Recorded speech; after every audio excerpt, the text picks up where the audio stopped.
El texto en el cómic es importante. ¡No me digas, Sherlock! Vale, mejor empecemos de otra forma. Explicar la relevancia del texto en el cómic y en el manga es en sí mismo un acto innecesario para cualquiera que disfrute de este medio.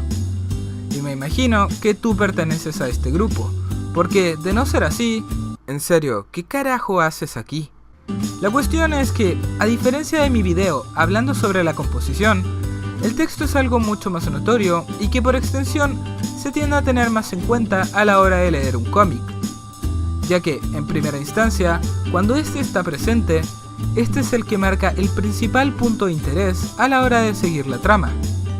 A ver, que las ilustraciones son importantísimas, por supuesto, sin ellas esto perdería la mitad de la gracia. Pero a la hora de pasar las páginas, el lector promedio no se fija en cada detalle de cada ilustración, ya que eso ralentizaría la lectura. A menos que seas yo y tengas que preparar un video analizando el arte de un manga. Sin embargo, sí que va a tener en cuenta cada palabra, cada punto y cada coma de lo que está escrito, ya que al no hacerlo podría causar lagunas en la historia. Así que la importancia del mismo, como mínimo, se puede entender a un nivel instintivo. Para disfrutar del texto en un manga, solo tienes que saber leerlo. Pero si eres un autor, la cosa cambia y es un poco más complejo. Y no estoy hablando solamente de la ortografía, sobre todo porque soy un asco en este aspecto, ya que saber cómo usarlo sabiamente puede marcar una gran diferencia a la hora de narrar tu historia. Es por esto que he decidido hacer este video mostrando algunos pequeños consejos de cómo administrar la parte escrita de tu cómic o manga, para que 1. Este luzca un poco más profesional y 2. Sepas entregar una narrativa más fluida. Por supuesto, la decisión de usarlos o no depende completamente de ustedes. Lo que les diré no son reglas absolutas, sino más bien pequeñas indicaciones que son fruto de mi investigación y mi experiencia personal. Y como en este video tocaré varios temas de composición, les recomiendo que vean mi video previo hablando de este tema para que estén en más sintonía con muchas de las cosas que voy a decir a continuación. Ya habiendo introducido el tema, empecemos con la tipografía. Sí, partimos con algo simple, pero con lo que algunos novatos tropiezan en un inicio. La tipografía es, en simples palabras, el tipo de letra que se usa para reforzar la sensación o tono que quieres evocar en tu obra. Y una mala elección de este aspecto puede darle a tu historia un toque muy amateur e incluso hasta dificultar la lectura de la misma. En marketing, este es un aspecto esencial para promocionar un producto, ya que una buena elección de este elemento hace más reconocible a una marca y le da personalidad a la misma. Por esto mismo, existen personas que se especializan en el arte del lettering, los cuales se encargan de crear y diseñar nuevas formas de letras con distintos tipos de usos. Y es que no todo debe ser despampanante y llamativo. Cuando se trata de leer algo de manera constante, la espectacularidad puede ser un estorbo.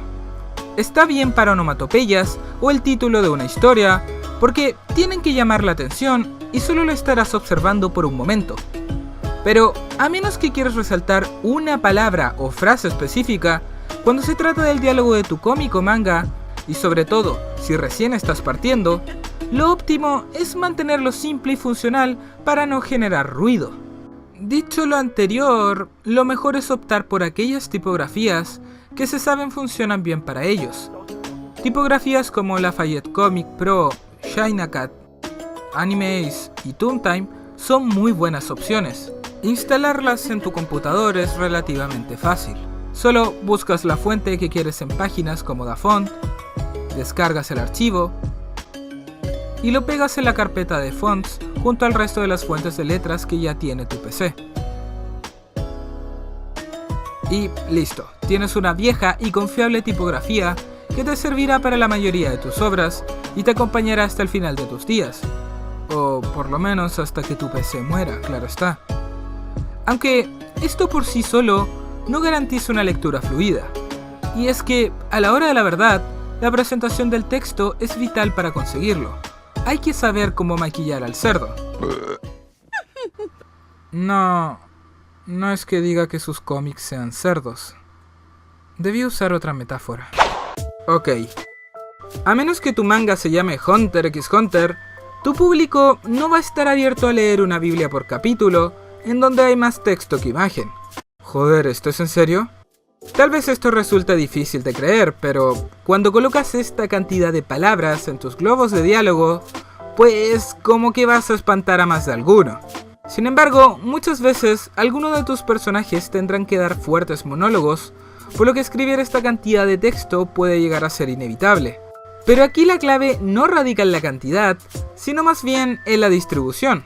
Verán, los humanos no hablamos todo de corrido como si fuéramos un robot. Hacemos pausa, dudamos, o a veces elevamos el tono de la conversación de acuerdo a nuestros propios sentimientos o intenciones. Y dichos aspectos pueden ser perfectamente representados en los bocadillos, o mejor dicho, en más de un bocadillo. Eso explica muchas cosas. Verán, un diálogo muy extenso es infinitamente más digerible si se distribuye de forma apropiada en varios segmentos, ya que al hacerlo de esta forma se le añade un mejor timing a la conversación. No solo eso, dependiendo del globo de diálogo y sus variaciones, puedes darle un mayor rango de interpretación a tus personajes o una distinción de quién dice qué cosa y cómo lo dicen. Por ejemplo, los que recaen en rectángulos se usan comúnmente para la figura del narrador, mientras que otros con trazos más curvados reflejan la timidez o el titubeo de los personajes por su forma más suave, al contrario de aquellos más angulados que se usan para los gritos u alteraciones por el frenesí que provocan. Incluso hasta su simple ausencia marca una distinción, ya que, a diferencia del cómic occidental, es muy común que en el manga se refleje los pensamientos de los personajes al solo mostrar el texto con bordes blancos para distinguirse del fondo. Entender cómo sacarle provecho a estos códigos requiere experiencia y creatividad, pero una vez incorporados a tu narrativa, marcan una gran diferencia a la hora de comunicar con este arte. Sin embargo, lo anterior dicho sirve principalmente para aligerar el texto de viñeta a viñeta. Pero si tienes una obra muy basada en el guión, saber cómo equilibrarlo en la composición de tus páginas puede ser el verdadero monstruo a vencer.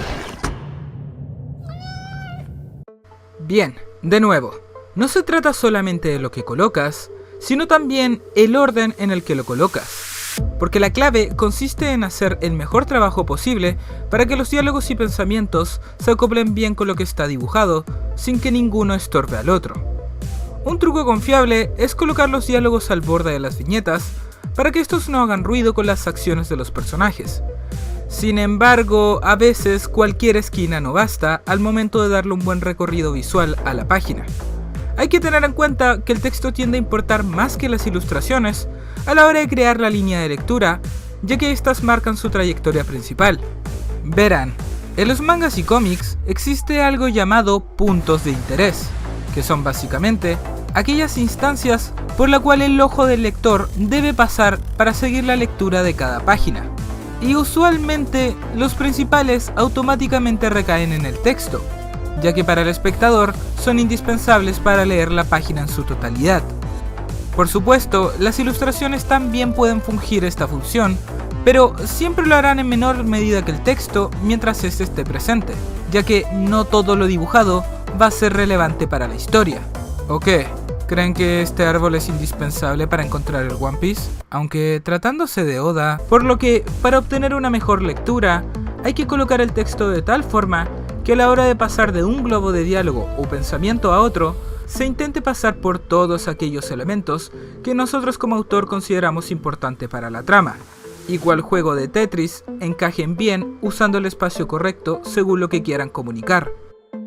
Dicho esto último, tengo un ejemplo perfecto para hablar de este tema. Bakuman es excelente construyendo un buen recorrido visual para balancear su información. Todos sus capítulos manejan una inmensa cantidad de conversaciones y viñetas, por lo que, a primera vista, sus páginas pueden llegar a ser intimidantes. Pero una vez inicias, es fácil seguirlas. ¿Y por qué? Bueno, eso es por 1. La forma en cómo Takeshi Obata interconecta y solapa sus ilustraciones junto con los textos para obtener una composición más libre. Y 2, por la forma en cómo intercala dentro de sus páginas varias viñetas con poco o ningún texto para mejorar el ritmo de las interacciones de sus personajes. Este último es un recurso que sí o sí hay que saber cómo usar, ya que no hay que subestimar el poder del vacío, puesto que presentar ilustraciones con menos diálogos es una efectiva manera de aligerar la lectura entre viñetas que poseen más, ya que le otorgan una pausa al cerebro para que éste pueda relajarse. Sin embargo, si no requieres ni estás acostumbrado a equilibrar tantas cosas, puede que lo mejor sea remitirse a lo más básico y simple para mantenerse claro. Y es que Bakuman hace las cosas bien, y hasta creo que demasiado bien. Ya que, en términos de composición, esta obra no es precisamente la más ortodoxa. En ocasiones, tiende a cambiar el orden de lectura tradicional, algo que no se recomienda mucho, puesto que es fácil meter la pata si no sabes bien lo que haces. Claro está, Tsugumi Ohba y Takeshi Obata saben lo que hacen, siendo Bakuman una excelente referencia de lo que se puede lograr para comprimir información, pero también una demasiado avanzada para imitar solo porque sí. Y es que nunca está de más entender y tener presente a qué tipo de lectura estás acostumbrando a tu público, si a una más densa que requiere más concentración en el diálogo, o una más ligera que se centra en las ilustraciones.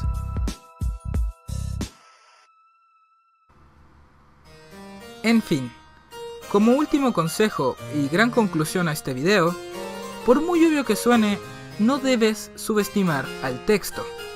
Hay que saber planificarlo y no darlo por sentado en tu storyboard. Saber en dónde va a ir y cuánto vas a poner, sobre todo en los primeros capítulos, ya que hacer esto bien o mal puede ser un punto decisivo para tus lectores a la hora de decidir si quieren seguir leyendo o no tu historia. Espero que este video les haya sido de utilidad a más de alguno, y si ese no es el caso, que por lo menos los haga reflexionar un poco sobre este tema. Quizás más de alguno quiera hablar de sus experiencias lidiando con este aspecto, ya sea como lector o autor. La caja de comentarios está para eso. Si alguien tiene un trauma de somnolencia por ahí, sería divertido de leer. Yo tengo algunos bastantes presentes en mi memoria, ¿no es así, Kishimoto? Pero en fin, eso es todo por ahora. Sean buenos, usen mascarilla y yo qué sé, denle like y esas cosas. Pero espera, no hablaste ni de redacción ni de ortografía. Oh.